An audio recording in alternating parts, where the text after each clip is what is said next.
N'oublions pas d'allumer nos cellulaires lorsque nous quittons. Oui, c'est bien comment c'est le message. Alors on va commencer une nouvelle lettre maintenant, la lettre Zayin, puisqu'on est déjà parvenu à la 7e lettre. On avance vite quand même. Oui. D'accord. Est-ce qu'on va avoir cette courbe pour pouvoir arriver à toutes les lettres? On va trouver des solutions, n'ayez pas peur. Alors, la lettre Zayin,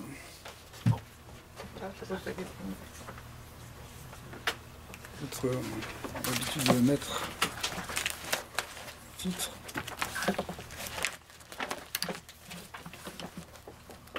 La lettre Zayin, elle représente le mot Zayin, et ce qu'elle représente, elle représente une arme, une épée. D'accord. Zayin, ça veut dire, Keli Zayin, ça veut dire une arme.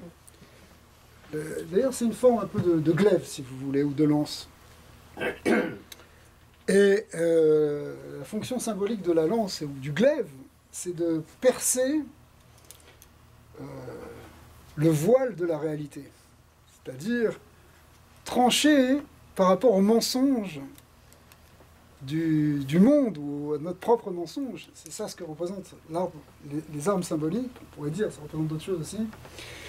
Mais la lettre Zayin, donc on peut écrire, si on l'écrit dans sa plénitude, on va écrire avec Zayin, avec 2 Yud et un Nun, ça veut dire donc une arme. Ok, alors, c'est une lettre qui est en quelque sorte, on voit comme virile, masculine, et c'est pour ça que ça donne le mot Zachar. Zachar, qui veut dire masculin, d'accord? Donc c'est une lettre qui est masculine. Il y a des lettres qui sont plus féminines. Ça demande en réalité pour arriver à comprendre cette lettre, c'est ça qui va donner du mérite. Le mérite, en hébreu, ça se dit srout ou zoché, quelqu'un qui est zoché, c'est-à-dire qui mérite. Mais c'est l'idée de mérite, j'écris que la racine. Mais le mérite, en hébreu, ce mot zoché, qui commence par zayin, il veut dire, en même temps, il veut dire qu'il est clarifié, purifié. Zar, si on reprend, c'est la même racine, ça veut dire aussi clair, pur. D'accord? Normalement, il faut écrire avec un capsophite, mais c'est pas. C'est la racine. Donc ça veut dire qu'il est clair, qu'il est pur. Or, on avance dans des eaux troubles qu'il faut arriver à transformer, à clarifier. Ça, c'est le sens c'est un des sens de la lettre Zayin, de nous amener justement ce zikouï, cette purification. Ce lien qui est entre la clarté et le mérite, c'est quelque chose qui est intéressant parce que on peut imaginer qu'on cherche à avoir des mérites. On parle de la balance des mérites et des démérites, du salaire et de la récompense. La justice, elle est avec le mérite d'un côté et au contraire, le non-mérite. D'ailleurs, il pourrait y avoir entre les mitzvot et les averot, entre les bonnes actions et les mauvaises actions. Mais en fait, les bonnes actions, elles ont un effet autour de nous, mais elles ont un effet aussi purificateur en nous. C'est-à-dire que finalement, c'est ça qui nous clarifie, c'est ça qui nous éclaircit. Si vous vous habituez à faire des mitzvot, plus vous allez faire des mitzvot, et plus vous allez clarifier votre âme. Elle va sortir des écorces. Hein. Maïmonide dit, le Rambam dit que plus on va donner de la tzedaka, par exemple, et plus on va purifier, clarifier en nous, on va se défaire de notre égoïsme de plus en plus. C'est pour ça qu'il dit que si par exemple il y a une somme de 100 manées, enfin $100, eh bien c'est préférable parfois de donner 100 fois $1 que donner $100 d'un coup. Parce que pendant 100 fois, tu auras fait le geste de donner. Et ce geste de donner, le résultat c'est le même. Mais le geste que tu as fait de donner 100 fois, ça va te transformer petit à petit. Ça va te clarifier. ça va te purifier. Et c'est ça ton mérite. C'est-à-dire qu'en fait, le mérite qu'on a lorsque on parle de quel mérite on a quand on arrive là-haut, le mérite de l'âme quand elle quitte ce monde. En fait, le mérite, c'est quelle clarté elle a eue, comment elle s'est nettoyée, comment elle s'est éclaircie, comment elle est sortie de son enveloppe grossière dans laquelle elle était plongée, un peu comme une fleur qui au départ était prise dans des écorces, était prise dans du bois, et puis maintenant elle en est sortie, et c'est ça sa pureté, c'est ça sa beauté. En fait, le mérite, c'est pas quelque chose qui est vu comme une accumulation, on met du stock dans une valise, c'est au niveau de l'être, c'est plus au niveau de l'être qu'au niveau de l'avoir. Parce que acquérir des mérites, on pourrait se dire, il faut acquérir des mérites, en avoir de plus en plus. Mais en fait, ça c'est qu'une vision extérieure. À un niveau plus profond, c'est qu'est-ce que tu es? Qui es-tu devenu? Ou comment as-tu réalisé ton potentiel? C'est-à-dire comment tu as manifesté l'âme véritable que tu es. Ça, c'est ça en fait le vrai mérite. Le jugement dont on parle, quand on quitte ce monde, on parle d'un jugement, il y a un tribunal céleste qui nous accueille. En réalité, ce jugement, il n'est pas autre que l'expression de ce qu'on est. Ouais. Et ce qu'on est, c'est ça notre plus grand jugement. On n'a pas besoin, finalement, on n'a pas besoin d'être jugé. Il suffit de se regarder, voilà ce qu'on est. Mais ce qu'on est, ben, ça dépend aussi de ce qu'on fait. Parce que y a une interaction entre le faire, quand on fait des choses, quand on agit, et ce qu'on est. Et ça, cette Elzaïn qui est dans l'action, qui est justement là du combat, mais le combat c'est l'action à un niveau plus général. La vie est un champ de bataille, c'est-à-dire le champ d'action qu'on a, les actions qu'on fait, c'est comme un combat. On se bat contre la résistance du monde, contre l'inertie qui est en nous, l'inertie du monde. Ce combat-là qui est en fait l'action, il a un effet de retour sur notre être, sur ce qu'on est. Ouais. On ne peut pas dire que ce qu'on est, c'est indépendant de ce qu'on fait. Plus tu fais des bonnes actions, et plus tu clarifies ton être. Et inversement. D'accord ? C'est pour ça qu'il y a aussi, par exemple, la faute. En hébreu, il y a plusieurs mots pour dire faute, mais la faute par essence, c'est ce qu'on appelle zadon. Zadon, c'est une faute qu'on fait de manière volontaire, en réalité. D'accord ? Donc, ça, c'est vraiment une action où on décide qu'on va aller dans le sens négatif. Parce que cette arme-là, elle est à double tranchant. Elle peut nous amener du côté du bien, ou elle peut nous amener aussi du côté négatif. D'accord ? Ça peut amener, effectivement, le za'am, qui est la colère.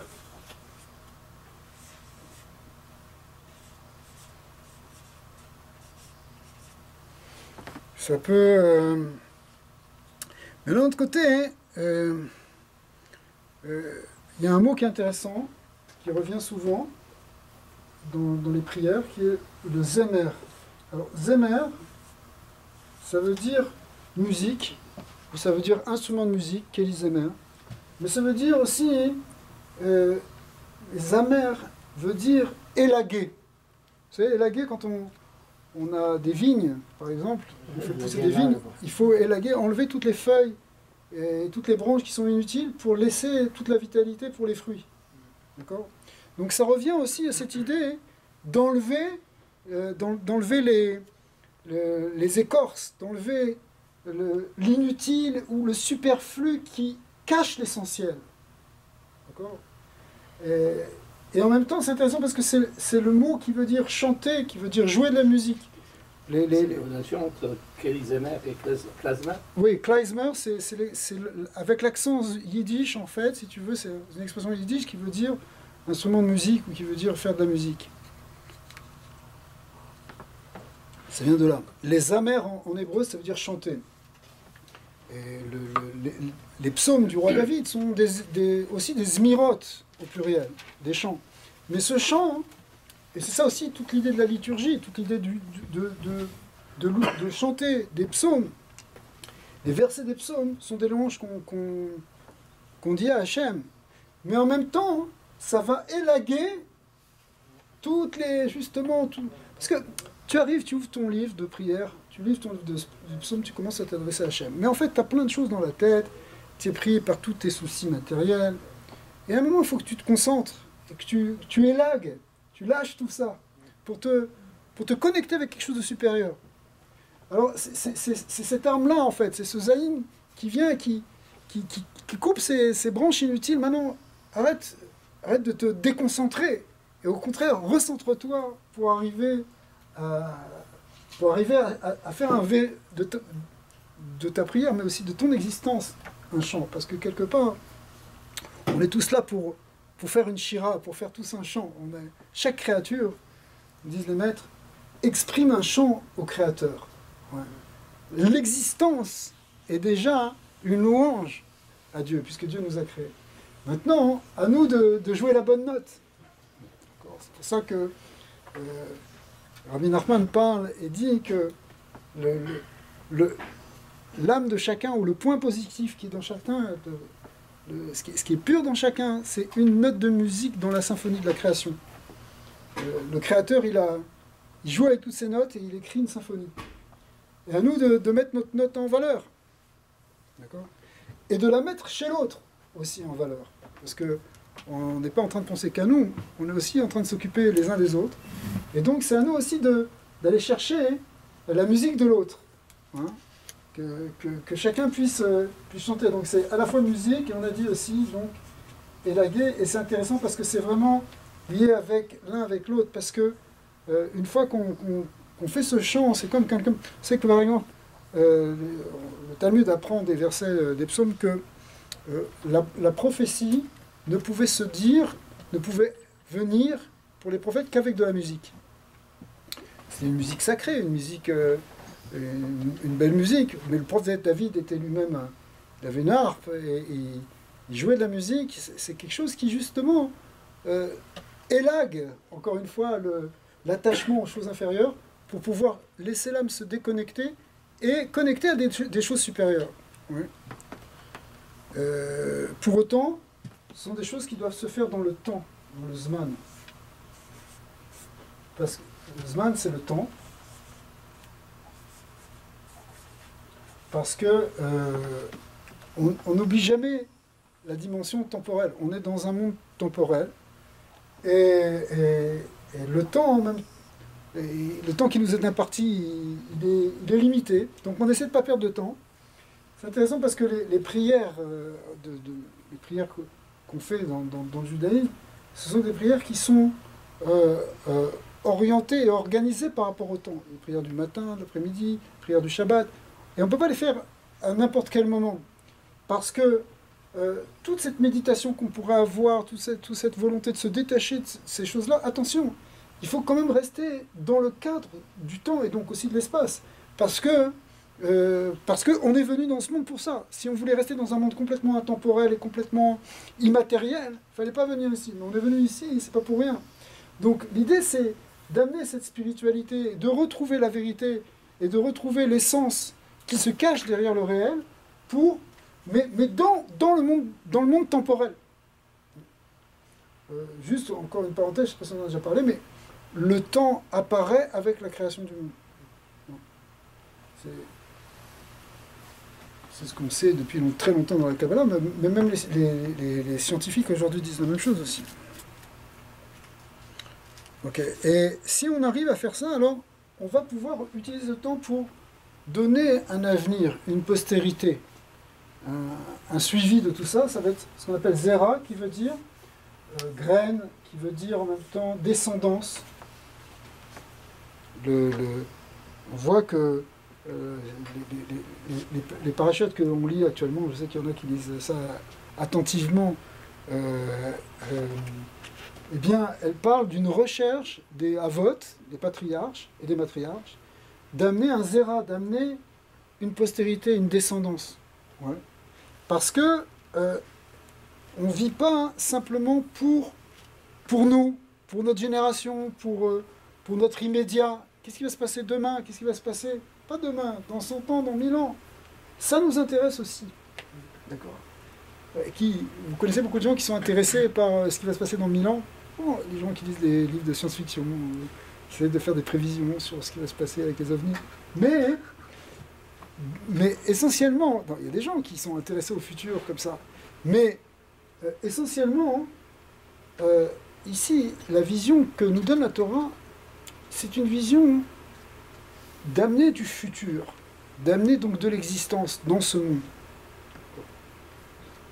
On voit, on sent que l'humanité est fragile quand même. On peut être emporté par une catastrophe, il peut y avoir des choses. On vit, on parle d'armes, on vit sur pas mal d'armes aujourd'hui qui peuvent tout faire exploser. Mais l'idée de créer un futur, d'amener, de regarder vers une descendance, c'est quelque chose qui est fondamental et qui doit être fondamental même dans notre vie à nous, concrètement, cette idée justement d'amener donc ce futur à tous les niveaux évidemment. Alors,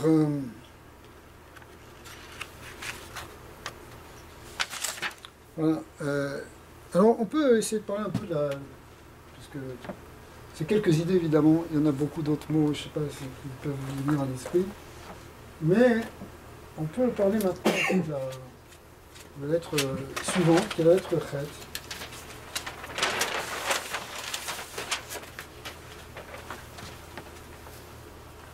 Alors, le Chet, c'est la 8e lettre. Il y a beaucoup de choses à dire, comme sur toutes les lettres. Mais essentiellement, il y a un mot qui est très important, qui revient tout le temps, c'est le mot Chai. Chai, qui veut dire vie. Au pluriel, parce qu'on emploie souvent au pluriel ce mot, c'est Chaim. Qui veut dire vie au pluriel, mais en fait, des fois on l'emploie pour dire un singulier, on va le traduire en français au singulier. Et Am Israël Chai, le peuple d'Israël est vivant.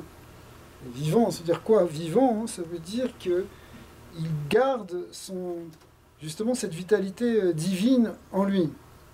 Quand le patriarche Yaakov a été séparé de son fils Yosef pendant plus de 22 ans, il gardait toujours un espoir qu'il était vivant. Et quand il a eu la preuve qu'il était vivant, alors il a dit « Od Yosef Rai ». Yosef est encore vivant. Cette idée de vivant, c'est pas simplement ce qu'il veut voir son fils vivant comme ça, il y a une idée beaucoup plus profonde qui est la dimension justement de la vie spirituelle qui se cache et qui est l'essentiel de la vie. Et c'est la raison pour laquelle, en fait, on l'emploie souvent au pluriel. Parce qu'on ne veut pas simplement parler d'une vie qui serait une vie biologique, une vie physiologique, mais l'essentiel de la vie, c'est quelque chose qui est de l'ordre de l'infini, finalement. Dieu est présenté dans la Torah comme le Or En Sof, la lumière infinie, qui est la source de toute vitalité. C'est la lumière infinie de Dieu qui est la source de la chayut, de la vitalité, de la vie. Ouais. Donc en fait, le être vivant, la définition que donnent les Mekoubalim, les kabbalistes, de être vivant, c'est comment on est connecté avec la source du Or En Sof, avec la source de la lumière infinie. Et toutes les séphirotes sont en fait des canaux, des véhicules qui permettent de propager cette vitalité divine. Ouais. Jusque dans les mondes d'en bas. À tel point que le Zohar dira parfois qu'il peut y avoir des êtres qui sont apparemment vivants mais qui sont morts, ou inversement des gens qui sont morts mais qui sont vivants. C'est-à-dire quoi, des gens qui sont vivants mais qui sont morts? C'est-à-dire qu'ils vivent dans une vie biologique, une vie physique, ils se lèvent le matin, ils vont travailler, ils reviennent le soir, mais ils n'ont pas du tout de connexion, en tout cas vécue, je dirais même pas consciente, mais vécue avec le Or En Sof. Bien sûr qu'ils ont une vitalité, s'il n'y avait pas cette vitalité, ils ne seraient pas là.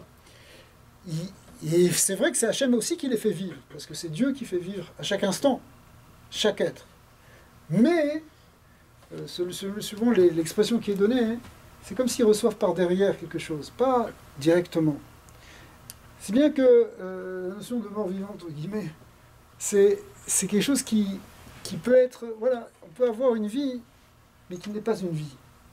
Et inversement, il y a des gens qui quittent ce monde, mais ils sont encore plus vivants après. Et là, ils sont vivants à travers leurs souvenirs, à travers... Et pas simplement ça. Le Zohar dit quelque chose d'incroyable. Il dit que si ce n'était pas les prières de ceux qui sont déjà morts, les vivants ne pourraient pas vivre. Et là, quand on parle de vivants, c'est ceux qui sont dans ce monde. C'est-à-dire que les tzadikim qui ont déjà quitté ce monde, ils continuent leur bénédiction, ils continuent. Et c'est pour ça qu'il y a un attachement à la source de vie qui passe aussi par le fil des générations. Et le fil de ceux qui sont... c'est pour ça qu'on... Ceux qui sont déjà passés de l'autre côté. Pourquoi? Parce que c'est pas pour autant qu'ils ne sont pas vivants. Au contraire, ils sont plus vivants même. Ils sont plus vivants parce qu'ils sont plus limités par l'enveloppe corporelle. L'enveloppe corporelle, elle a des grands avantages. Parce qu'elle permet de réaliser concrètement des choses dans ce monde. Choses qu'on ne pourrait pas faire. Les mitzvot concrètes, on ne pourrait pas les faire si on n'avait pas de corps.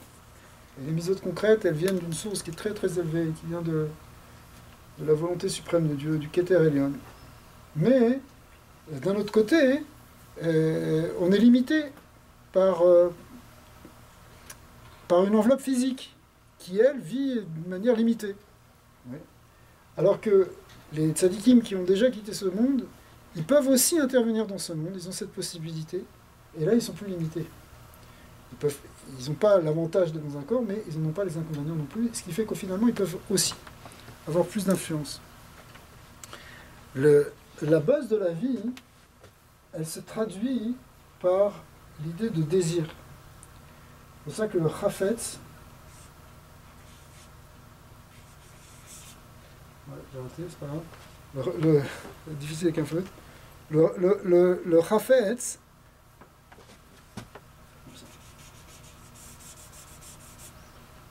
c'est le désir. Et le désir, c'est la vie, les amis. Si quelqu'un il a plus de désir, il est en train de s'éteindre, il est en train de mourir spirituellement, que Dieu préserve. C'est pour ça que la dépression, où des fois on n'a plus envie de rien faire, ou plus rien, ça vaut pas le coup de faire quoi que ce soit. Quelqu'un qui tombe dans une grave dépression, que Dieu préserve, c'est une vraie maladie, mais c'est une extinction de la vie. C'est pour ça qu'il faut réanimer le désir. Il faut avoir le désir de se lever le matin, il faut avoir le désir d'apprendre la Torah. Si on n'a pas le désir d'apprendre la Torah, on ne peut pas apprendre la Torah. Et ça, c'est le chafetz. Le désir, c'est l'expression même de la vie. Comment peut-on expliquer le lien entre le nom du Chafetz Chaim? Chafetz Chaim, c'est l'expression, c'est une expression qui est prise dans les psaumes. Miaïch Chafetz Chaim, qui est l'homme qui désire la vie. Le désir de la vie, Vianney, le Rotov, ça veut dire quelqu'un qui cherche en fait le bien. Le désir de vie, c'est quelqu'un qui cherche le bien dans ce monde. Et là-bas, il y avait un grand maître, le Rabbi Israël HaKohen, qui a écrit un livre qui prend ce titre-là, qui s'appelle Chafetz Chaim, qui parle sur les lois du Lachon Hara. Parce que celui qui aime vraiment la vie, il ne va pas dire de médisance. Vous allez me dire, mais quel rapport? Faut pas... Contraire, c'est ça. Si on ne raconte pas quelque chose sur quelqu'un d'autre, on s'ennuie. Non. Alors en fait, non. En fait, si quelqu'un il désire vraiment la vie, il fait attention à ce qu'il dit. Il fait attention à ce qu'il dit parce que la parole mensongère, la parole qui vient pour descendre les autres, pour les diminuer, ouais, c'est en fait une parole qui tue. C'est une parole qui est le contraire de la vie. La source notre manière de donner de la vie autour de nous, c'est par la parole. C'est la vitalité du monde. C'est expliqué dans le Zohar qu'elle vient par la Torah, en fait, par la lumière de Dieu, par la parole de Dieu. Or, la Torah est une parole divine. Cette parole divine, c'est elle qui donne la vitalité dans le monde. Après, bon, dans le monde, jusqu'à arriver dans le monde physique, alors ça passe par un certain nombre d'étapes, mais c'est la parole qui fait exister. Dieu a créé le monde par 10 paroles. Et il maintient le monde par 10 paroles. Quand on dit 10 paroles, c'est une manière d'exprimer les choses, mais le verbe divin, la parole divine, c'est elle qui fait vibrer, qui donne la vibration de la vie qui est dans l'existence. Aujourd'hui, on sait que tout peut se traduire par des ondes, par des vibrations, que ce soit le son, que ce soit les lumières, mais que ce soit même la matière. la matière a aussi une forme de vibration. Dès qu'on regarde un peu plus en profondeur, à un niveau atomique ou subatomique, on se rend compte que c'est des fonctions d'onde, que c'est des vibrations. Et qu'on retrouve d'ailleurs dans tous les niveaux de la création, dans l'infiniment petit ou dans l'infiniment grand. Ouais. Et bien tout ça, hein, c'est l'expression du chant divin. On parlait de chant tout à l'heure, mais de cette vibration divine qui est la vitalité, qui est la vie. C'est ça la vie. Cette vie, c'est pour ça que on va avoir besoin aussi de chaleur. Cham. Cham qui veut dire chaud. Parce que ce qui est froid, on est bientôt en hiver, hein, ce qui est froid, c'est figé, ça bouge plus, c'est au contraire, c'est pas pour rien que, si vous voulez, on voit la vitalité dans le monde, elle revient avec le temps chaud. Lorsque le temps devient froid, alors les feuilles tombent, l'arbre vit une forme de mort pendant quelques mois. Il est comme mort en fait, mais il n'est pas mort, mais toute sa sève se repart, il n'a plus de vitalité, il n'y a plus de circulation de vitalité. Pourquoi? Parce que c'est le temps froid. Alors que le chaud, c'est au contraire, c'est la sève qui remonte, et c'est l'activité vitale qui revient. Très simple, hein. On voit bien quelqu'un qui est chaud, quelqu'un qui est froid, etc. C'est évident, mais la Torah nous demande d'être des gens chauds. D'accord. Même si c'est froid, même s'il y a tout pour nous refroidir autour de nous, au niveau physique, au niveau psychologique, au niveau financier, tout ce que vous pouvez imaginer comme difficulté, et là j'ai parlé des plus simples, il y a beaucoup de choses qui peuvent nous refroidir, mais il faut qu'on garde cette chaleur. Quand quelqu'un, souvent quand quelqu'un vient dans la Torah pour la première fois, qu'il fait une démarche, il est tout chaud, c'est extraordinaire, il apprend des choses chaque jour, tout est... C'est comme un pain chaud qui sort du four, là, c'est bon, c'est chaud. Mais après, avec le temps, il peut tomber dans une forme d'habitude, il devient de plus en plus blasé, il se refroidit. Alors se refroidit, hein, bon, ça va, c'est bon, on a déjà lu, etc., on connaît. Alors, quand tu commences à vivre ça, sache que tu es en train de perdre ta vitalité. Parce que cette chaleur, c'est vraiment l'expression de vitalité. Attention, hein, ça peut aussi... c'est la vitalité, d'ailleurs, il faudrait dire que c'est aussi la vitalité du chomer. Chomer qui veut dire la matière. C'est le même mot, sauf qu'on a rajouté un resh, là, bon, le même, c'est pas la même forme, mais en fait, c'est la même lettre. Donc, ça, c'est quoi? C'est la matière. La matière, encore une fois, telle que nous, on l'a définie, elle est en fait une certaine vibration, elle est une certaine forme d'existence. Elle est plus plastique, plus passive que ce qui est spirituel, mais en même temps, elle doit vibrer. Et on doit faire vibrer la matière pour qu'elle fasse ce chant dont on a parlé tout à l'heure.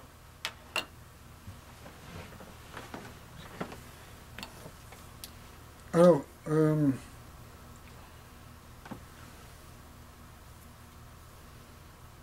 pour ça, il faut être parfois chazak. Chazak, c'est la force. C'est la force. Chazak, Venitrazek. La force, merci. Il faut être fort. Alors, la force, en réalité, c'est pas pour écraser, c'est pas pour dominer les autres, etc. La force, c'est pour amener justement la vie. Le terme de la vie dans la Torah, il est fondamental. On pourrait dire qu'il y a deux mots qui sont les plus essentiels, c'est Chaim et Shalom. Shalom, on en parlera après. Mais la vie, regardez dans les versets, regardez dans toute la liturgie, regardez dans toute la Torah, vous allez voir que le principe de vie, c'est ça qui anime le Ham Israël. Ham Israël, il est Chai. Il aime la vie. Chafetz Chaim, il désire la vie. Il ne cherche pas ceux qui désirent la mort, ou ceux qui font de la mort une espèce d'idéal. En général, ils ne nous aiment pas. C'est nos ennemis parce que nous, on aime la vie. D'accord. Alors, si on est chazak, attention, parce que c'est intéressant, parce qu'en hébreu, souvent, ça peut être une chose ou le contraire. Chalash, ça veut dire faible, au contraire. Donc, faible, quelqu'un qui est faible, en fait, c'est quelqu'un qui perd sa vitalité.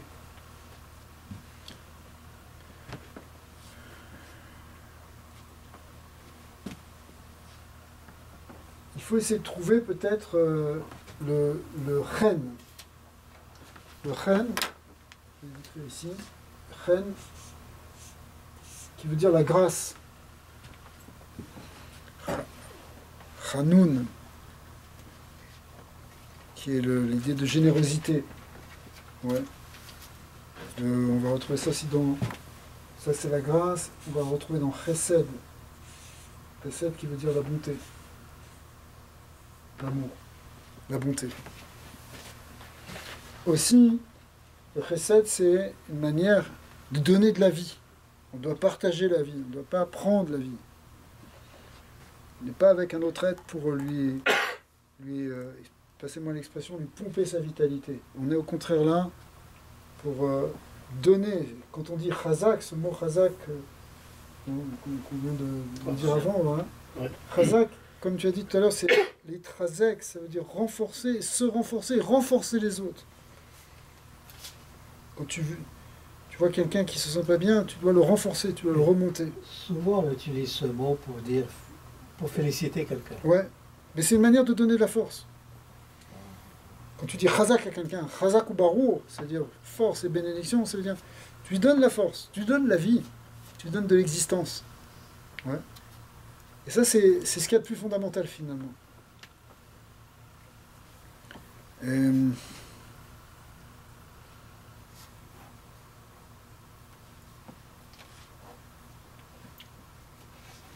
Et si on ne fait pas ça, on peut tomber dans une forme de chet. Chet qui veut dire la faute aussi, c'est un autre mot pour dire faute. Ah, chet. Il y a trois mots qui sont intéressants parce qu'ils sont liés les uns avec les autres.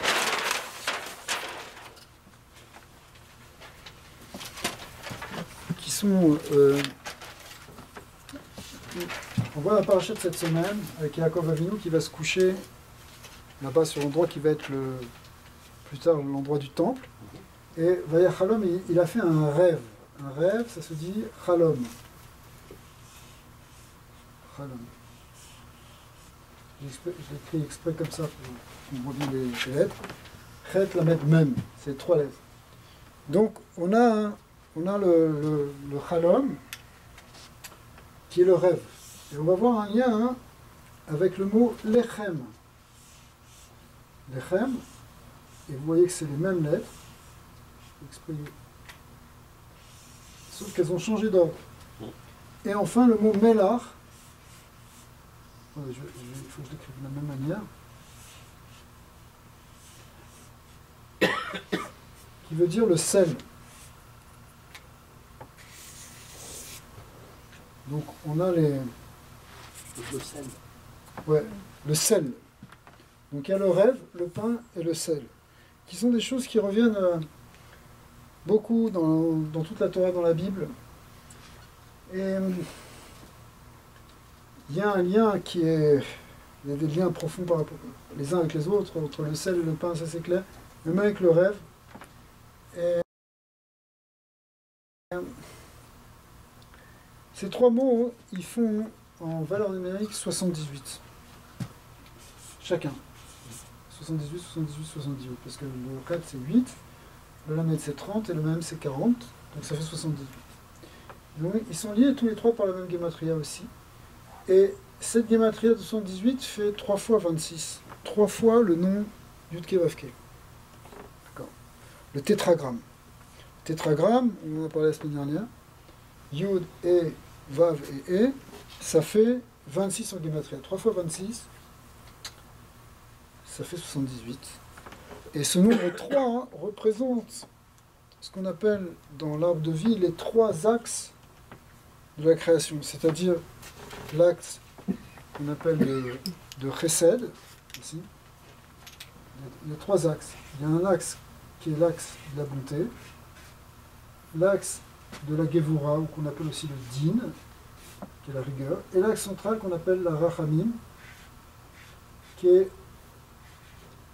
qu'on peut traduire par miséricorde, mais qui est en fait l'équilibre entre le chesed et le din. Le nom de Dieu, le nom Yud-Keh-Vav-Keh, en fait, il peut être il est dans son essence, la rachamim, mais il peut se manifester aussi dans toutes les situations. Bien sûr, on dit que le din, c'est Elohim, qui est le nom de la rigueur. D'un autre côté, Hachem Melech, Hachem Malach, Hachem Mimlan, c'est derrière tout ce qu'il va y avoir, il y a le Shem Yud-Keh-Vav-Keh. Le rêve qu'a fait Yaakov, quand Yaakov il s'est couché, qu'il a fait un rêve, il a d'abord placé des pierres autour de lui. C'était pas pour rien qu'il a placé des pierres, c'est ça qui lui a permis de rêver peut-être. Et il a vu une échelle qui montait jusqu'au ciel, et qui partait de la terre jusqu'au ciel, qui représentait tous les degrés. Et dans ce rêve, en fait, Yaakov, il perçoit les choses d'une manière prophétique, et il les perçoit dans leur essence. Il voit tout l'univers tel qu'il se cache derrière. Il voit en fait, au fond, il voit le tétragramme, qui est le tétragramme qui est de nombre 26. C'est pour ça que il voit que ce qui est derrière la réalité, c'est le nom Yud-Keh-Vav-Keh. Une des grandes idées qu'on voit dans la Kabbalah, c'est que le nom de Dieu, Yud-Keh-Vav-Keh, c'est un nom évidemment, mais en fait c'est un nom qui exprime cette vitalité divine dont on a parlé tout à l'heure, qui l'exprime dans tous les niveaux, que ce soit qu'on soit dans des situations agréables ou plus difficiles, Yud-Keh-Vav-Keh est toujours derrière.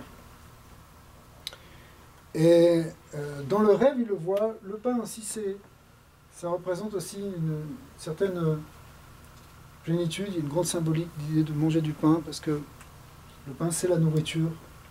Dans la Torah, ça représente la nourriture. Et la nourriture, c'est quelque chose qui nous connecte, qui connecte à la fois le spirituel avec le matériel. Pourquoi est-ce qu'on fait des bénédictions avant de manger et après avoir mangé? C'est parce qu'on ne se contente pas simplement de manger quelque chose à un niveau matériel, mais on nourrit notre âme avec la dimension spirituelle qui s'y cache. C'est pour ça que le pain, et vous savez même, tout ce qui se passait dans le temple, les sacrifices, s'appelle Korban Ilachmi, ça s'appelle le pain d'Hachem, c'est une expression symbolique. C'est l'idée, manger, l'idée c'est de relier le spirituel avec le matériel. Manger, c'est pas...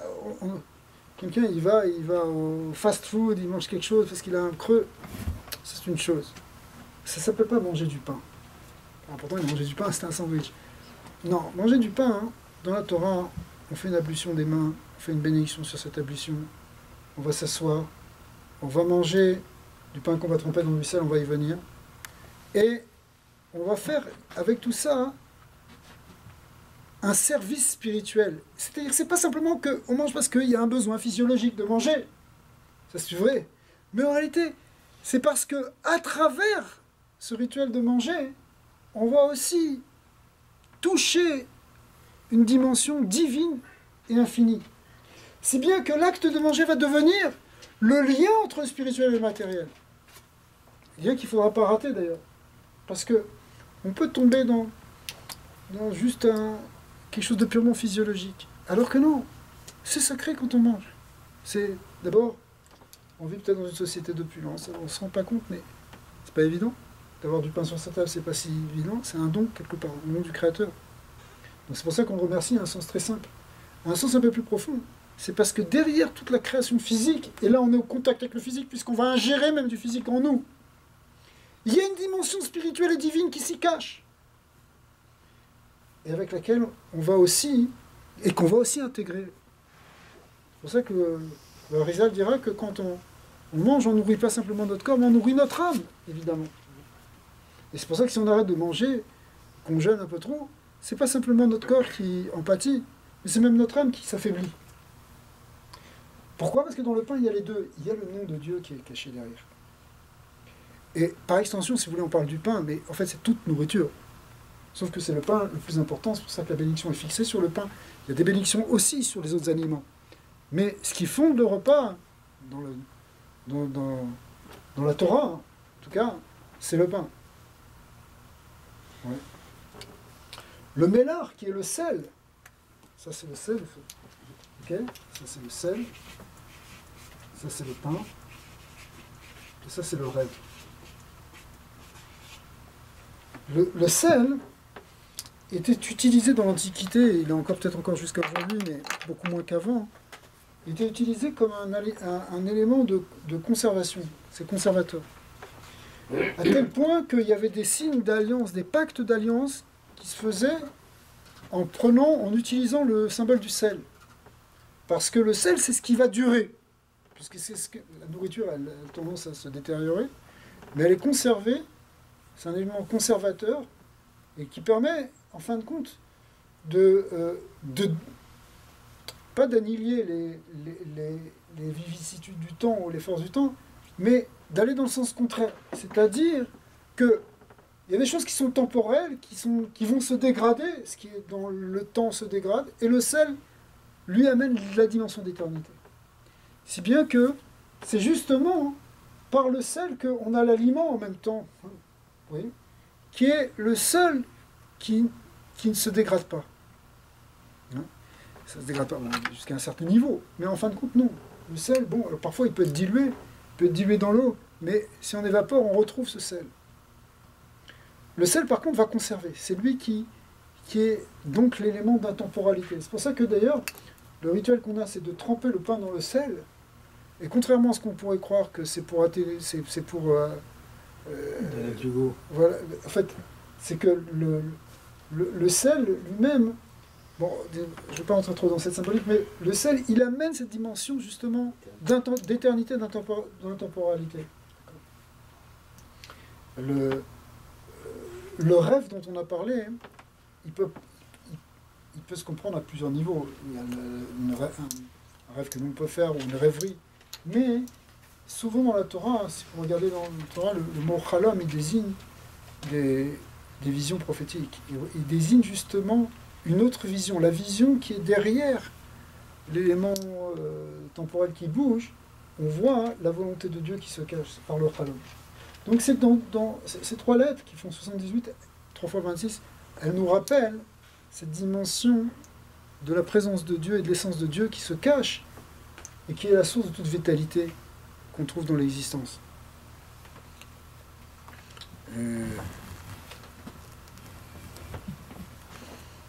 Ok, alors, puisqu'on a parlé de temps, on va faire une petite pause.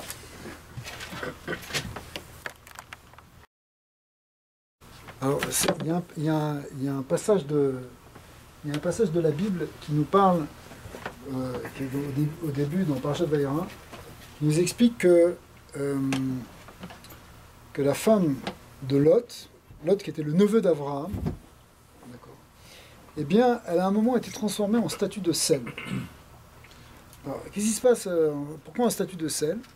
L'histoire est que Akadosh Baruch Hu est en train d'envoyer sa colère maintenant sur les habitants de la ville de Sodome et des villes environnantes qui ont dépassé toutes les limites en fait, qui sont allés à l'inverse de la nature humaine jusqu'à un point où il y a, dans tous les extrêmes.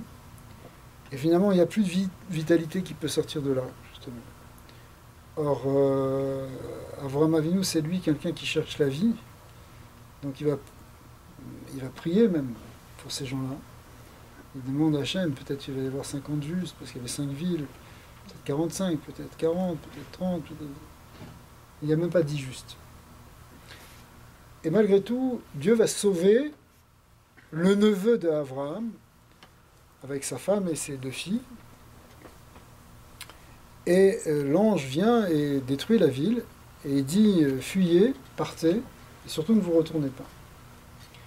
Et voilà que la femme de Lot, qui elle était native de cet endroit de Sodome, elle n'arrive pas à se détacher de cet endroit. C'était pas une fille très sympathique d'ailleurs.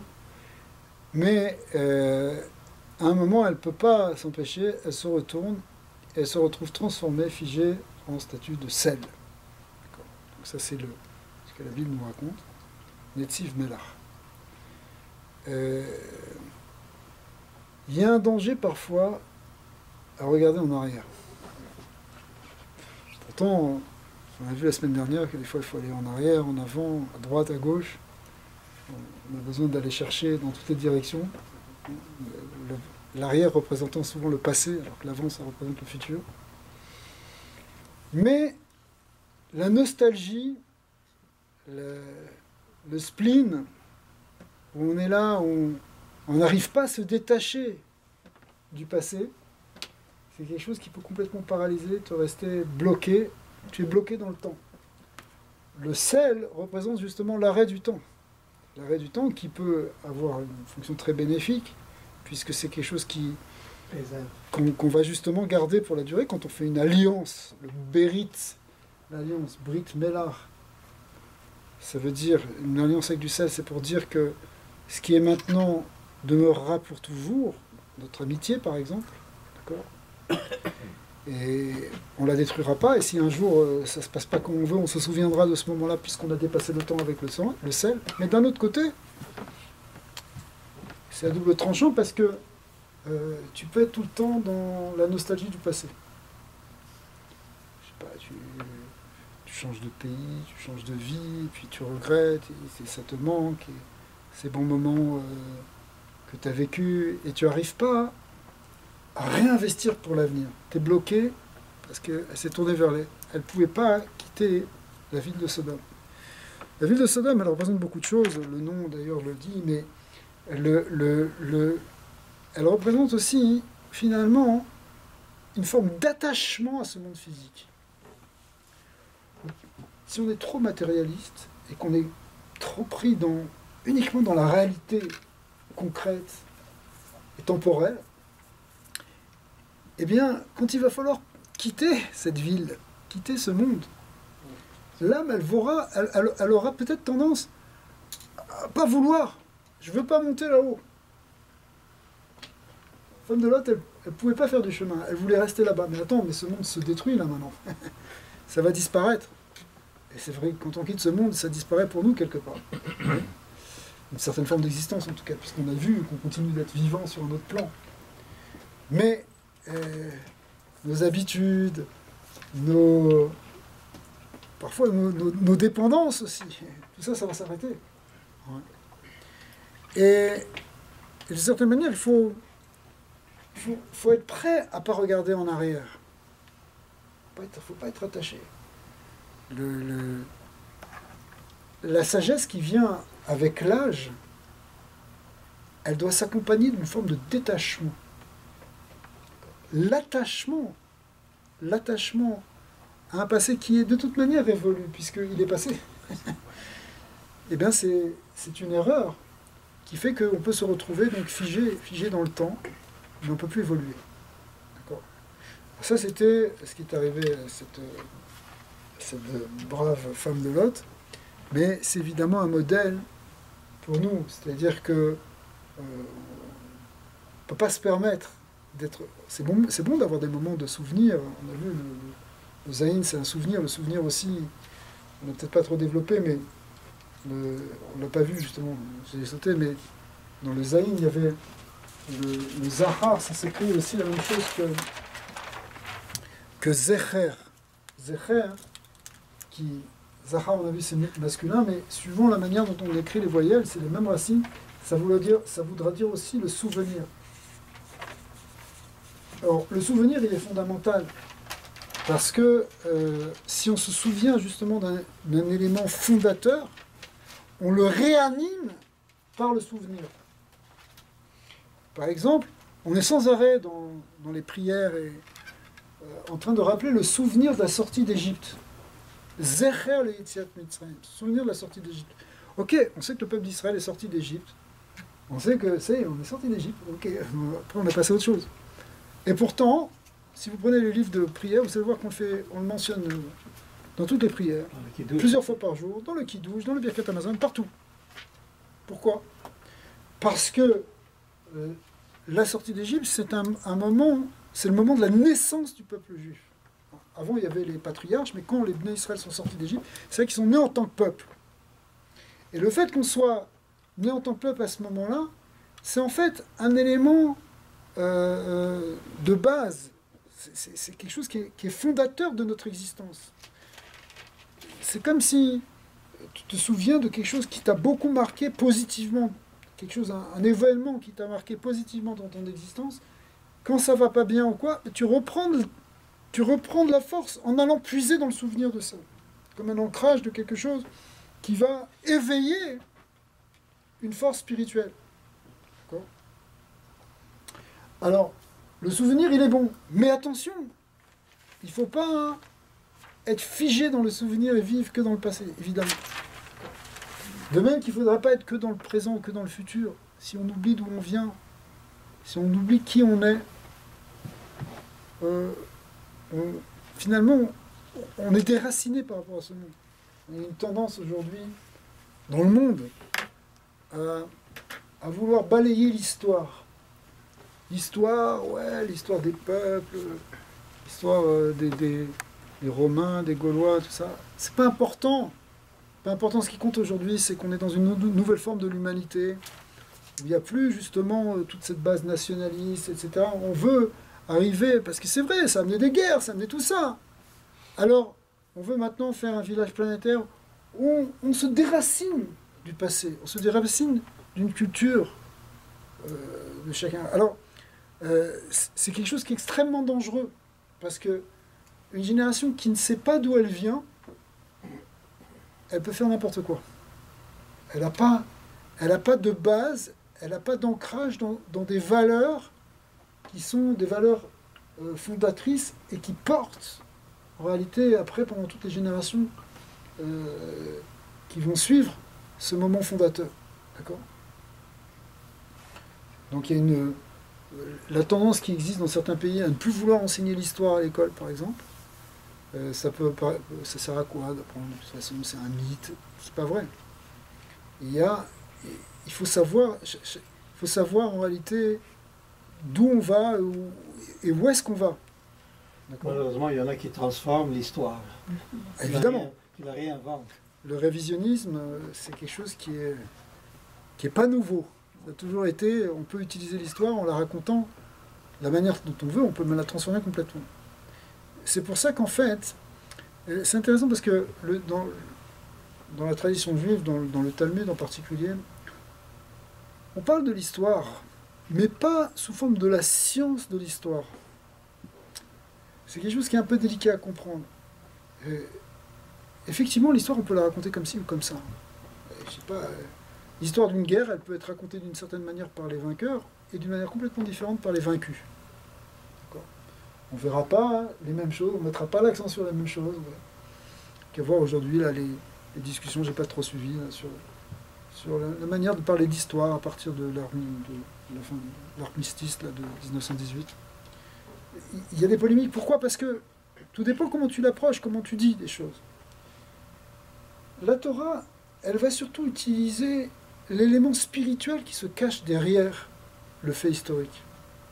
Plus que l'authenticité des faits, ce qui va l'intéresser, ce qui va nous intéresser, c'est l'enseignement profond qui se cache derrière. Parce qu'en fin de compte, c'est à ça que ça sert l'histoire. Maintenant, un historien va vous le dire. L'histoire, ça sert à pas reproduire les mêmes bêtises qui ont été faites dans le passé, et au contraire à s'inspirer des bonnes choses qui ont été faites. C'est ça l'histoire. D'accord ? Pourquoi on va chercher à raconter le passé ? C'est pas pour mieux dormir le soir. C'est parce que il faut en faire quelque chose pour aujourd'hui. Mais finalement, il faut aller chercher l'essence de la chose pour nous donner un vrai enseignement. Et c'est pour ça que le Talmud, il ramène beaucoup de faits historiques, mais ça va être toujours présenté sous une forme en fait d'enseignement spirituel et de leçons qu'on va pouvoir en tirer, plutôt que de ramener des faits simplement mais alors en même temps, vous allez me dire, oui mais d'accord, mais c'est facile, tu peux dire les choses comme tu veux, c'est vrai, mais d'un autre côté, ici justement, la démarche de la Torah, ça va être de rappeler, de ramener des choses qui sont de l'ordre de l'historique et du temporel, et de les connecter avec leurs sources intemporelles. Les prophètes étaient aussi des gens qui parlaient de leur temps et qui parlaient de l'histoire de leur temps. Par exemple, un historien, c'est quelqu'un qui analyse et qui fait une description de ce qui se passe, etc. Un prophète aussi le fait, sauf qu'il le fait de manière complètement différente. Il le fait avec, non pas l'œil, avec l'œil le plus profond qu'on peut imaginer, en fait, qui est l'œil du prophète, qui est l'œil de la vision intérieure. Ouais. Un historien, il regarde le monde, il le décrit, il écrit ce qu'il voit. Et prenez, je sais pas, par exemple, on va parler des historiens juifs, Flavius Joseph, qui décrit l'époque de l'Empire romain, il décrit le monde. C'est un livre d'histoire pour nous, d'accord ? Mais ça n'atteint pas du tout, c'est pas du tout sur le même plan que le livre du prophète Isaïe, qui décrit aussi ce qui se passe dans sa génération, au Babel, etc., ou en Israël, mais qui le décrit avec une vision qui comprend les choses derrière l'écran de la réalité, l'écran superficiel de la réalité. C'est pour ça que l'histoire, si tu la prends sur sa superficialité, tu peux la raconter comme ça, ou comme ça, ou comme ça. Mais dans la prophétie, tu touches l'essence du réel. Oui. Et c'est ça qu'on essaie de faire avec la Torah. On n'est pas des prophètes, mais on essaie de trouver, de chercher le vrai derrière tout ce qui se passe et derrière toute l'existence. Alors, on va passer maintenant à la lettre tête.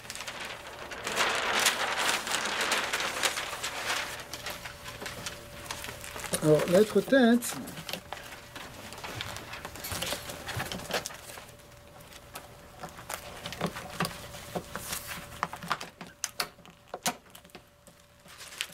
qui est la 9e lettre de l'alphabet.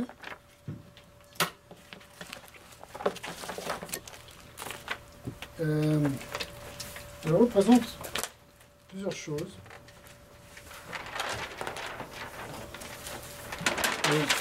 Je pense que là, c'est ça.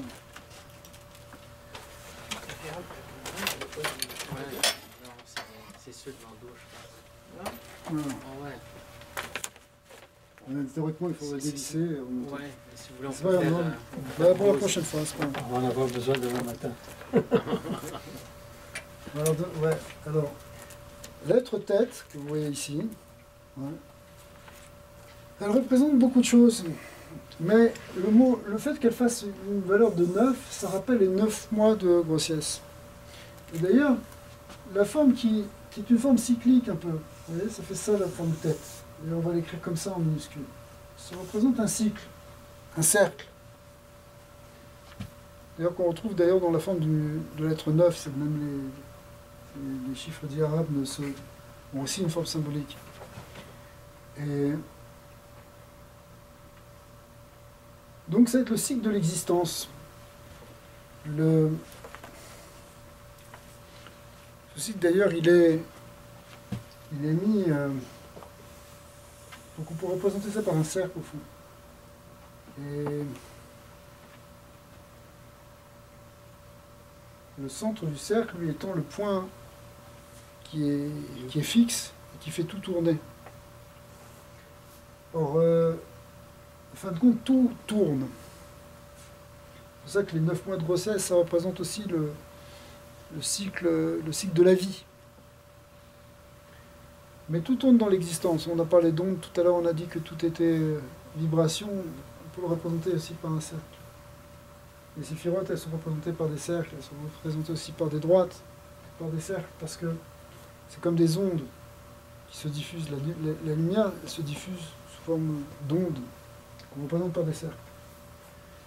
Cette lumière, elle est appelée or dans la Torah, mais les maîtres nous disent qu'elle est appelée le Tov.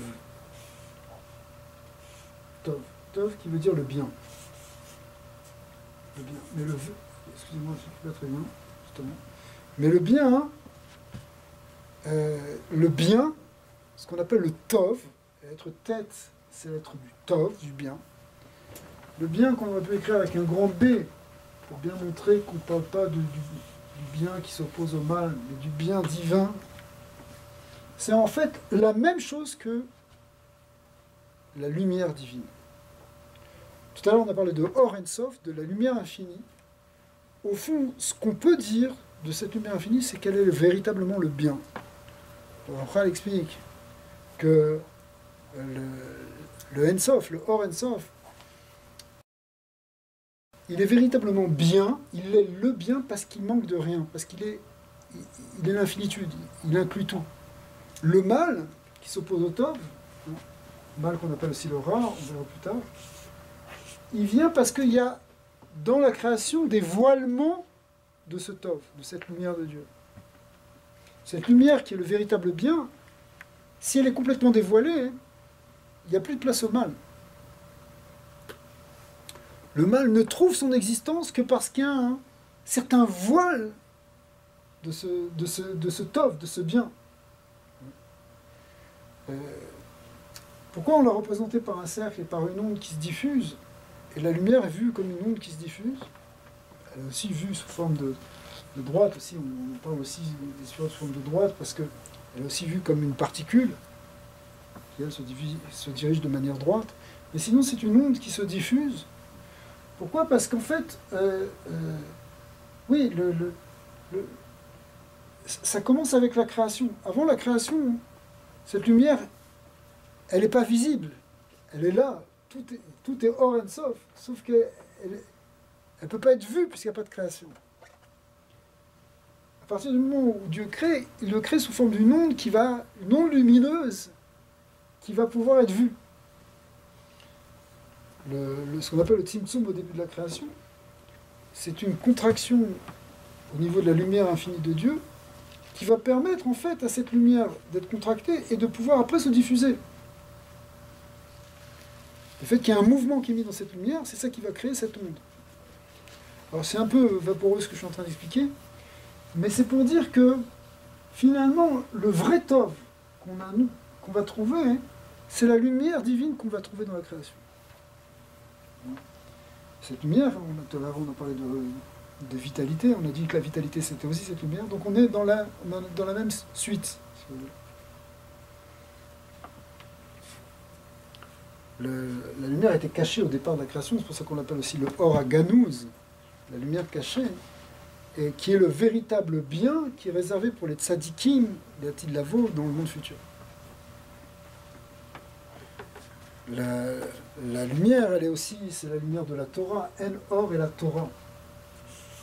La Torah, c'est la lumière divine, mais qui est exprimée sous forme de mots, si vous voulez. Il y a la Torah telle que nous on la connaît quand on ouvre le Chumash, ou le rouleau de la Torah, mais il y a la Torah telle qu'elle est dans la pensée divine.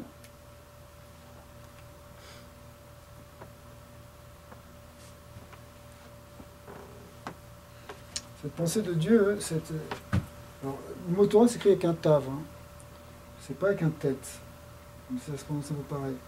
Mais il n'empêche que la Torah, elle est appelée Or. En Or est la Torah, En Maïm est la Torah, etc. Donc c'est la même chose que la lumière, qui est le véritable Tov, qui est le véritable bien. Le bien, c'est quand les choses viennent et sont comprises, lorsqu'elles sont en lumière. C'est pour ça que pour sortir du mal, en réalité, ça vient par la connaissance. On aurait pensé qu'on aurait écrit Torah avec un tête plutôt qu'un tav. Pourquoi est-ce qu'on écrit avec un tav dans ce cas-là? Et ça vient du mot Ora, qui veut dire enseignement. Mais enseignement, ça veut dire éclaircissement. Ça veut dire justement, il y a quelque chose de lumière. Ça vient du mot Or, en fait. Et après, dans les formes grammaticales, ça commence par un tav. Voilà. On met un préfixe tav pour dire Torah, c'est ce qui est la source d'enseignement. La Torah, ça veut dire Ora, ça veut dire enseignement, mais le mot Ora, il est basé sur la même lettre que Or, qui est Or. La Ora, c'est la lumière, en fait. L'enseignement, c'est quelque chose qui te donne de la lumière.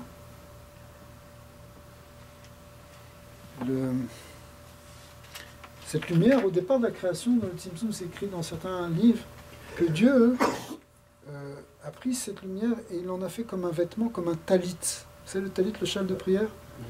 Eh bien, le talit, il représente en fait la Torah primordiale, telle qu'elle est en haut, qui est en fait c'est la lumière divine primordiale, si vous voulez. Le talit, alors le talit, mais ça s'écrit avec un tête.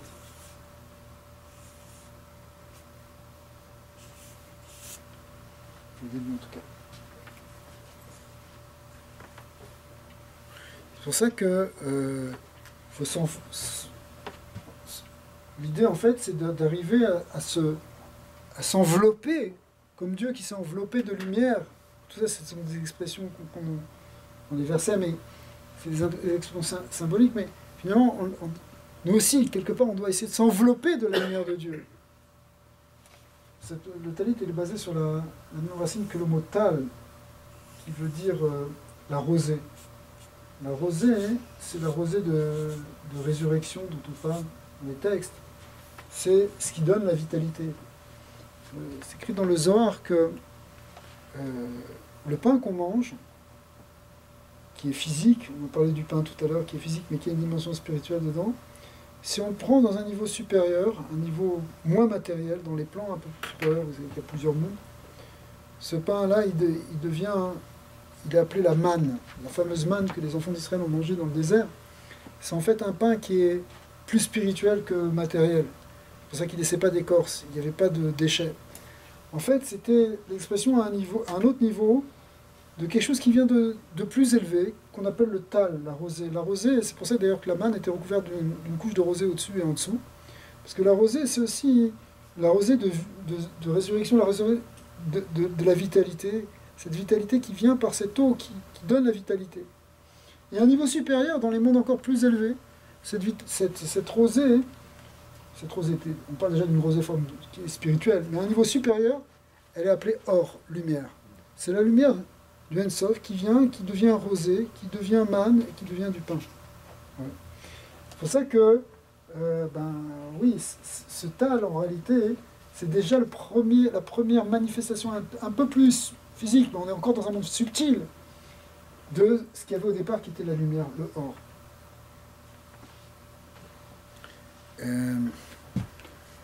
Ça va nous obliger parfois à nous immerger. L'itbol. Quand on va dans un mikvé, on est tovel, ça s'appelle tovel, ça veut dire qu'il y a une immersion. On rejoint cette idée de rosée, qui est le rosée de résurrection, aussi dans l'immersion.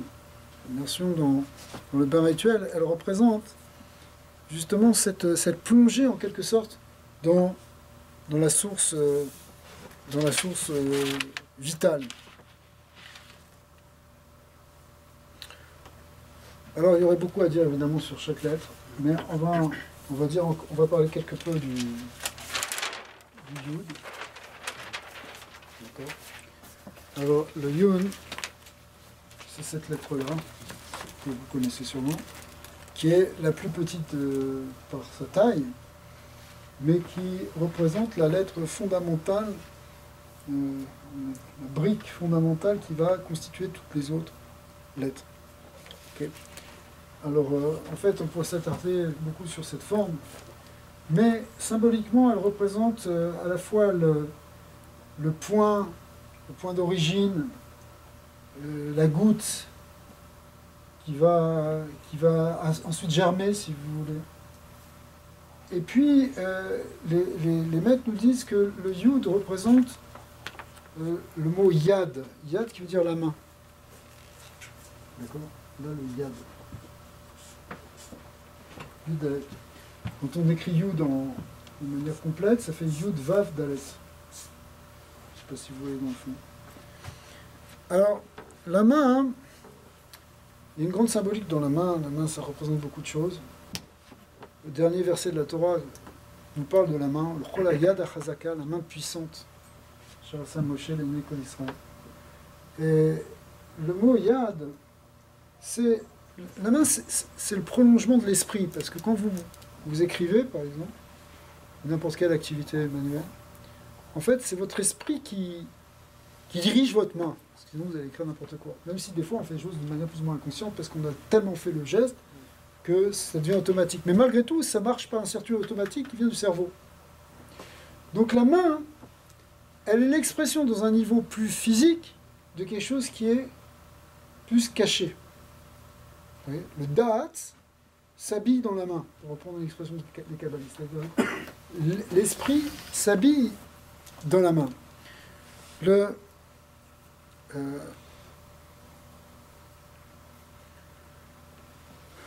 y a un verset qui dit, un verset des psaumes qui dit Poter et yadecha, tu ouvres tes mains, masbia lechol racha et ratzon, et tu rassasies chaque vivant de bonté. Ouais. Tu rassasies en même temps les gens justement de cette lumière. Parce que la main de Dieu s'ouvre pour donner. Il y a des versets, par exemple, qui disent Poter tiftar et yadecha. Devant le pauvre, ouvrir, tu ouvriras ta main. Ne laisse pas ta main fermée pour le pauvre, tu vas lui donner. Quelqu'un qui ferme la main, regarde, c'est quelqu'un qui n'est pas dans la générosité. Et quand il ferme la main, il empêche en réalité cette vitalité du yud de pouvoir s'exprimer. Ce yud, vous vous rappelez que c'est la première lettre du tétragramme, c'est elle qui est à l'origine de tout. Et lorsque nous, on ouvre notre main, Dieu ouvre aussi sa main. C'est-à-dire quoi, il ouvre sa main? C'est-à-dire que tous les influx du tétragramme vont descendre dans le monde. De l'autre côté, cette lettre, qui est la première lettre du tétragramme, elle est aussi la dernière lettre d'un autre nom d'Hachem qui désigne le fait que Dieu règne dans ce monde, Amonai, comme ça, Adon en réalité, qui est le fait que Dieu est un maître, un seigneur. Et on trouve ici une grande symbolique dans l'ennemi de la Kabbalah, c'est que ce nom Yud Kevavke, le tétragramme, commence par un Yud, alors que le nom qui désigne le fait que Dieu est le roi et le maître et le seigneur du monde, il se finit par un Yud. C'est la même lettre. Et c'est pas pour rien, parce que quand on enchevêtre ces deux noms, on arrive à voir que ça commence par un Yud et ça finit par un Yud. C'est-à-dire que Dieu, il est l'essence de l'être, et il est celui qui, sa dernière lettre, qui dirige le monde d'en bas. Et en fait, c'est la même chose. Une des grandes idées du judaïsme, c'est que le Dieu qui dirige les êtres en bas, et qui est là, à nos côtés, qui peut nous aider dans notre existence personnelle, c'est le même, c'est pas un autre, c'est le même que celui qui transcende tous les mondes, qui est infini, et qui est absolu, et qui était là avant la création du monde. En général, on ne fait pas comme ça. En général, on dit il y a un Dieu créateur absolu, grand, mais maintenant, concrètement, j'ai besoin de quelque chose que je peux avoir un contact. Donc, le principe de l'idolâtrie, ça vient de là. Pourquoi on a besoin? Pourquoi on a besoin? On n'a pas besoin, mais pourquoi l'idolâtrie est venue dans ce monde? C'est parce que les gens ont dit, mais c'est trop compliqué d'imaginer qu'un Dieu qui est infini, qui est au-delà de l'univers, qui est absolu, qui transcende toute pensée, qui est au-delà de tout ce que tu peux imaginer, tout ce que tu peux dire, tout ce que tu peux concevoir, que c'est lui maintenant qui va t'aider à régler tes problèmes dans ta vie quotidienne. Il faut qu'on trouve des gens... c'est comme si je te disais, bon, dans tel pays, il y a tel grand roi, c'est un empereur extraordinaire, il a un pouvoir extraordinaire. Oui, c'est très bien, mais tu peux aller dans son palais pour lui demander t'arranger un petit problème que t'as. Tu peux pas. Alors tu vas voir d'autres gens, tu vas voir je sais pas, le maire de ton village, tu vas pas aller voir l'empereur. D'accord ? Mais le judaïsme, il vient, Avraham Avinu, il dit non. C'est le même Yud qui est en haut, c'est le même Yud qui est en bas. C'est le même Dieu qui est absolu et infini, qui est là, avec qui tu peux parler, et tu peux parler même comme à un ami. Tu peux lui faire part de tes problèmes. Et qu'est-ce qu'Hachem, il a besoin de savoir? Qu'est-ce que Dieu, il a besoin de savoir que tu as ce problème-là, ce problème-là? Est-ce qu'il a que ça à faire alors qu'il a créé toutes les galaxies et tous les univers? Eh bien oui. Il va être intéressé même par ta prière sur des choses concrètes, à tel point que, par exemple, Rabbi Nachman va dire, même pour un bouton, que tu as un problème avec un bouton que tu as perdu, qu'il faut recoudre, ben, tu peux le demander à Dieu, et tu dois demander à Dieu. Mais pourtant, le créateur des univers, du Olam Hatzilut, des mondes supérieurs, qu'est-ce qu'il a à faire de ton bouton? Eh ben non, il a affaire de ton bouton. Parce que ce qui est au début se retrouve à la fin. Peut-être il y a des rages, je n'ai pas écrit tout le nom, mais ça commence par... Alors, le Yud d'Hachem, c'est le même Yud d'avant. Mais simplement, il faut en quelque sorte ouvrir ce Yud. C'est pour ça que c'est marqué dans les Tikkun HaZohar que sur ce verset, Poter et Yadecha, tu ouvres ta main. Il y a une autre manière de lire. Au lieu de dire Poter et Yadecha, Poter et Yudecha. Ouvre ton Yud. Ce Yud qui est caché. L'aspect de Dieu qui est complètement caché, puisque qui peut atteindre la pensée divine?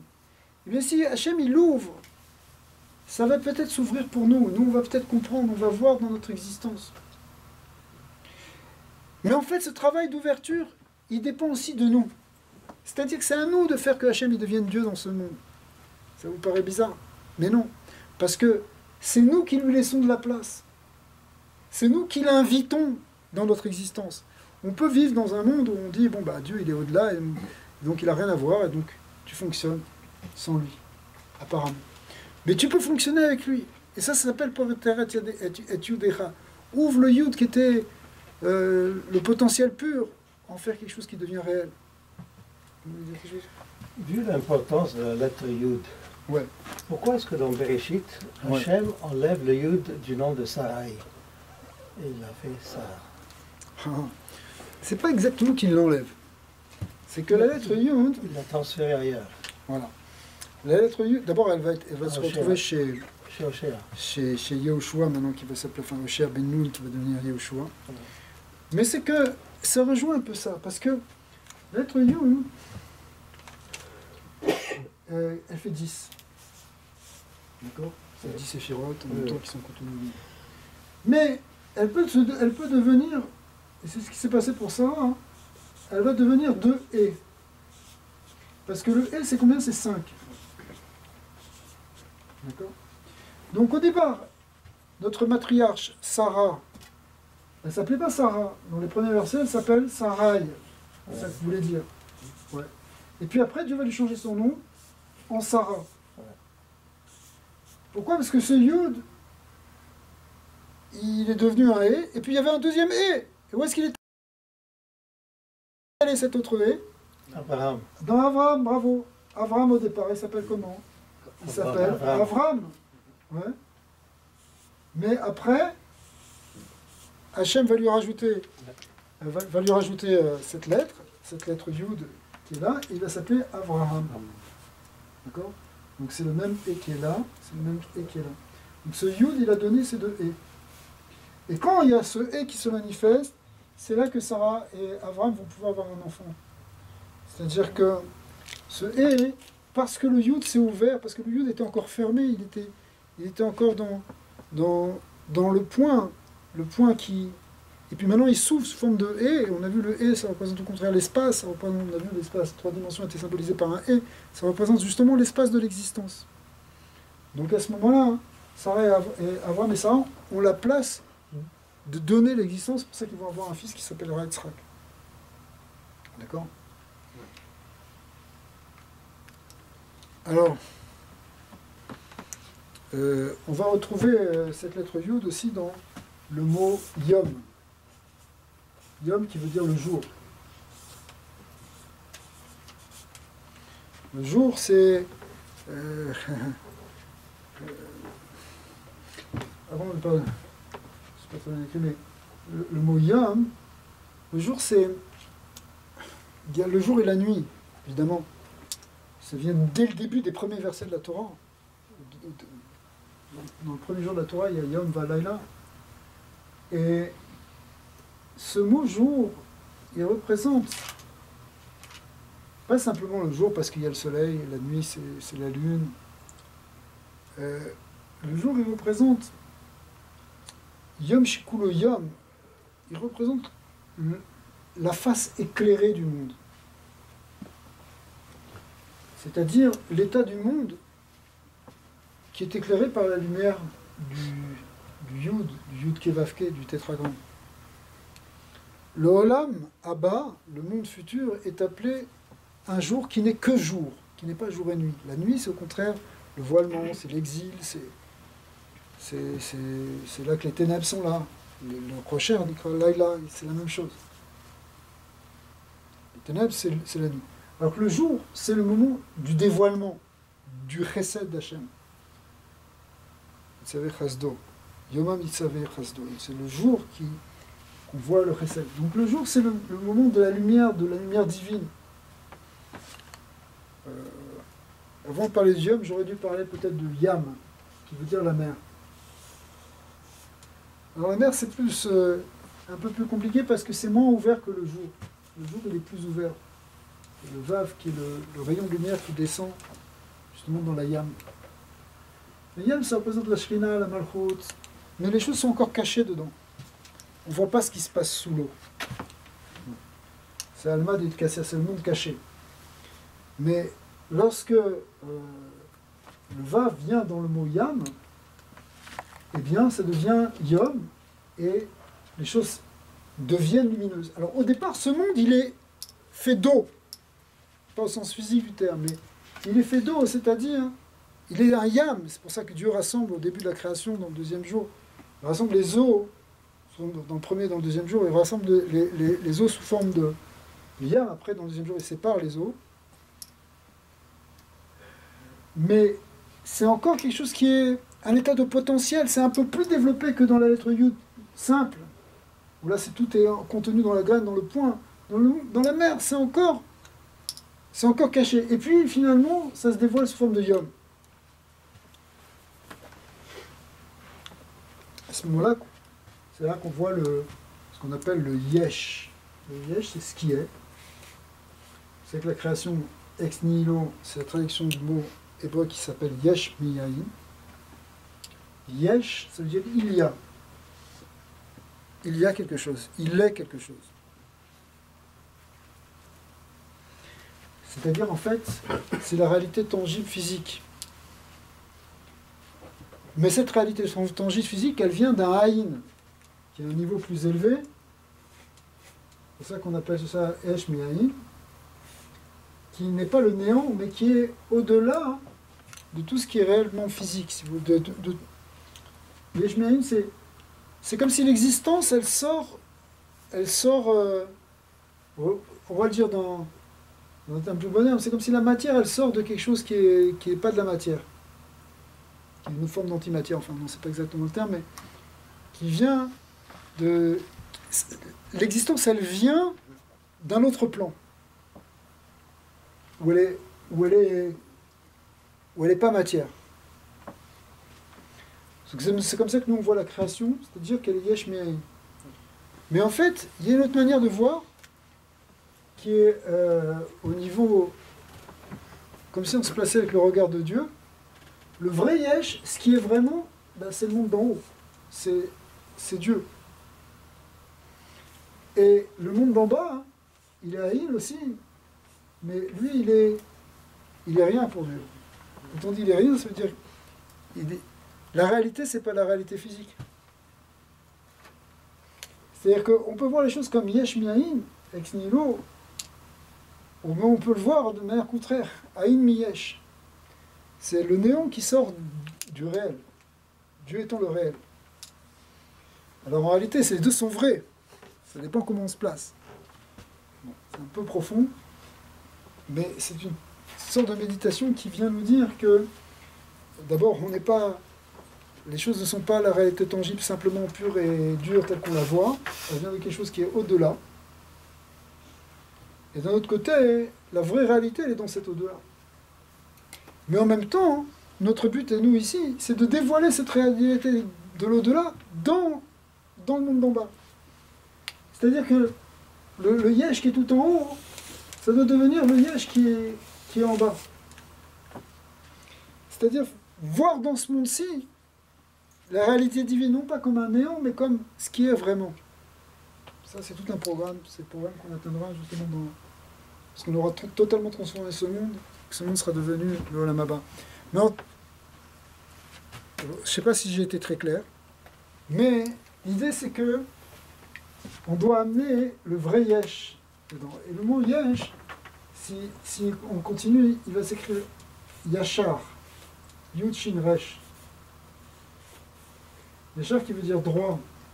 La réalité droite est essentielle. C'est toute la droiture au niveau moral. Parce que si on est tordu, en fait, on tord les choses et on amène le mensonge dans ce monde. Et si on amène le mensonge dans ce monde, alors on pourra jamais révéler le véritable yesh, ce qui est vraiment, c'est-à-dire l'essence de la réalité. Et c'est ce mot qu'on va retrouver comme base du mot Israël.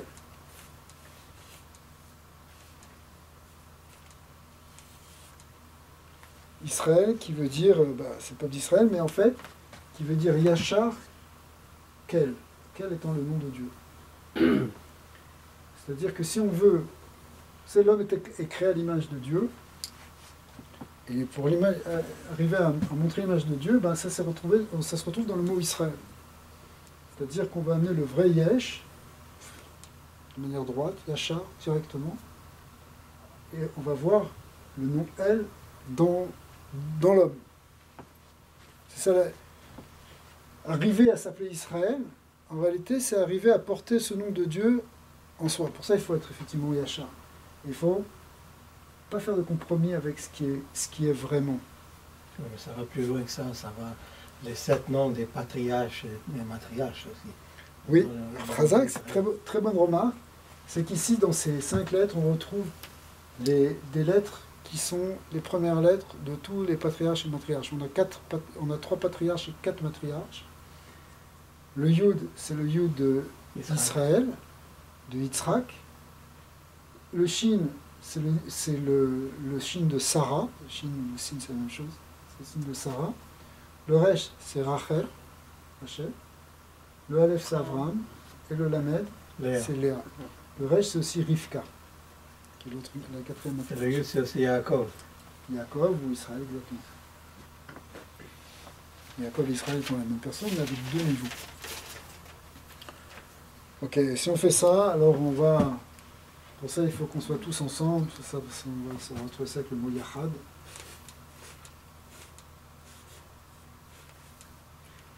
Et voilà, et c'est quand on va être... ça a été Yachad qui veut dire ensemble. Alors, essayons de trouver le vrai Yod, la vraie présence divine dans notre existence et le dévoiler dans ce monde. C'est ça la finalité, c'est d'arriver à faire de ce monde un monde justement où la présence de Dieu soit révélée, soit connue, et qu'on sorte du mensonge pour toucher le réel de manière complète et pleine. Ça, c'est ce qu'on va voir avec Mashiach. C'est ça. Avec plaisir. Chazak ou Baour.